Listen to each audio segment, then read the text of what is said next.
first, Robby, what's on your radar? I think I was missing volume, but my volume's back. Okay, let's get to it. Why do so many progressives absolutely love the idea of imprisoning their political enemies for expressing ideas they dislike or think are wrong? For example, number 8,057, yes, I made that number up. See Mehdi Hasan, a well-known leftist commentator and founder of the progressive news site Zateo.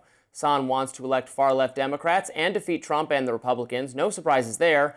But recently, he had some advice for Democrats on what their platform should be as they seek to take back power. They should run explicitly on a platform of prosecuting Republicans for unspecified crimes, including Elon Musk, who's not even an elected member of the government. What's his crime? Who knows? We'll figure that out later. Seriously, watch. I said this recently to John Favreau on Twitter. I said, maybe I'm only half joking when I say this, which is the next Democratic president should run on a plan to prosecute Elon Musk. That would, they would easily go to the top of the pack. They would immediately go to the top of the polls in the Democratic race. So the first Democrat who comes out and says, my first act as president is to prosecute Elon Musk. Now people will say, oh, you're politicizing. That ship has sailed. Right, that ship has sailed. The Republicans have no grounds to bring that up, and any Democrat who brings it up, they're living in the wrong world. Right? There has to be accountability. It cannot be another 2009 in 2029. You might be wondering what Musk has done to warrant prosecution. Well, here was the pretext that Hasan suggested. The 2028 Democratic primaries have to showcase a group of politicians who are running for office to not just fix things, not just offer a bright new future, not just running on a change platform, but are running on a platform to prosecute and punish the people who broke the law, destroyed our country, destroyed our democratic fabric, destroyed society. I mean, turned people against one. What we saw over Christmas with the Somali fraud nonsense, the video from this right-wing YouTuber that went viral, all these people jumping on, attacking the Somali community. That is all engineered by people like Elon Musk. The algorithm does that. So there it is. Elon Musk owns a social media site that has allowed for the expression of news and opinions that Mehdi Hasan opposes. Lock him up. His website drew attention to allegations of Somali fraud, hate speech, misinformation, unapproved expression.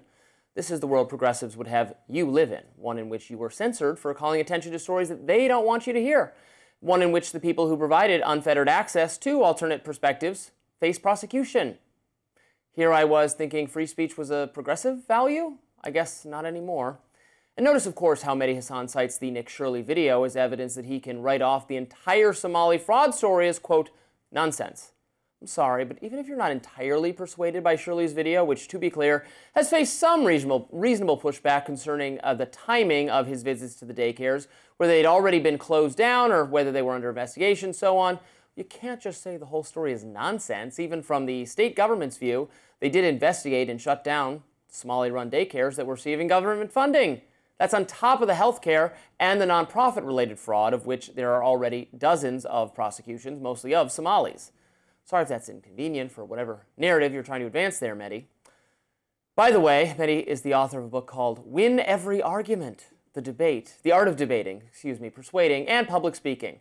I haven't read it. I wonder if his strategy for winning every argument is putting the other guy in prison? End of argument. Now, I'm teasing a bit. I don't actually think most normal Democrats will run on a platform of jailing everybody who spoke up against them. Hoping for one thing that they have learned, this is a strategy that will backfire. Donald Trump benefited from the presumption that Democrats were seeking a pretext to prosecute him, and that they ran on a platform of doing just that. You furnish the votes, we'll furnish the crime, that sort of thing. Made 2024 an existential election from the Republican perspective. And look, I get the Democratic perspective is that the GOP isn't constrained by any norm, so why should we be constrained? Well, I think the First Amendment is a pretty good norm, pretty good constraint. I think it benefits all of us. I think it's alarming how eager the progressive wing of the Democratic Party is to abandon it. Not a good thing. You know, jail Elon Musk. Yeah, and he said half joking, so I'm just going to go with the joke part of it, and I'm just going to park that. I don't agree with him. Obviously, jailing Elon Musk on no basis besides you don't like him, or that he runs a social media site in a way that you don't, or many people don't agree with, is not enough. But I do think within his point, he was making some sense as far as like the Democratic Party is constantly looked at as the one who just ends up caving, even like holding up the government shutdown all this time. I didn't agree with the shutdown, but if you went this far just to cave, it was kind of like silly. Like Republicans kind of get in line and fall in line. Even we saw that with President Trump's ascension to his position. There were many people who didn't want him both times that he ran to be the candidate, and then he was, and then everybody just kind of fell in line like the military. And even what we talked to Cenk a little bit about, no matter what he does, there's certain people that still will make excuses for him. The same people that condemned, for example, and I don't want to go on a January 6th rampage, but the people that condemned it are now like on his side and allowing what the administration says to stand as true. And so I think that Democrats could learn a bit about standing up to President Trump, equaling those tactics of what Governor Gavin Newsom is doing, not backing down, pushing back. So that part of what Mehdi said, I think, is firm. The other part about prosecuting people, I think Democrats learned a lesson that continuing to prosecute President Trump himself not only rallied the base, but it caused them to lose elections afterwards. And a lot of the American public saw the economy tanking as they continued to pursue Trump, and that didn't sit well. And so that's not a winning message ever again. Well, and the part of it I so objected to was not saying that we should prosecute. If crimes were committed, people should be prosecuted. It was some big scandal when Donald Trump said lock her up about Hillary Clinton. I guess it's not a scandal anymore since that's what Mehdi's saying. But that was for a specific thing, right? This is now saying, well, let's find some reason. And the reason proposed is really what bothers me, which is that X, the social media site owned by Elon Musk, has been a place where news stories are being commented on in a way that does not meet the progressive satisfaction.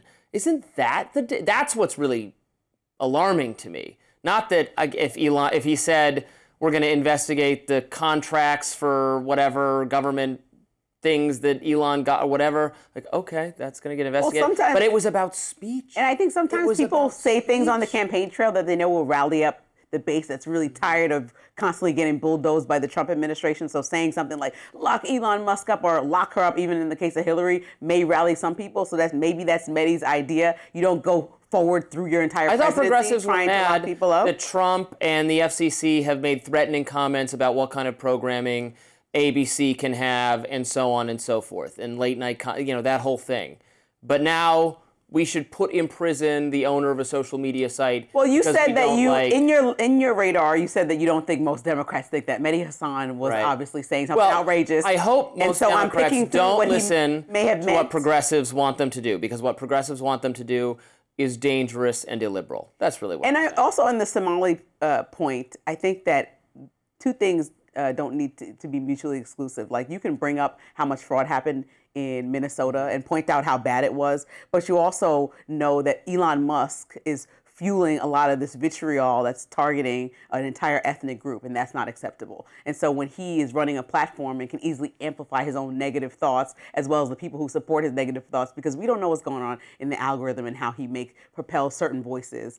And you've seen the negativity propelled about Minnesota. While some accusations may be true, that's not a crime. It's not a crime. Negativity. I know, but as we're watching that, I'm just saying he probably wants Elon Musk to do better. So I agree with the points outside of going as far as trying to lock Elon Musk up. I agree that he is part of the problem when it comes to looking at an entire ethnic group and judging them based off the actions of a few within that group. Fair enough. Up next, the story everyone is talking about on social media. A Minnesota woman was shot and killed by an ICE officer yesterday. We'll have more on that.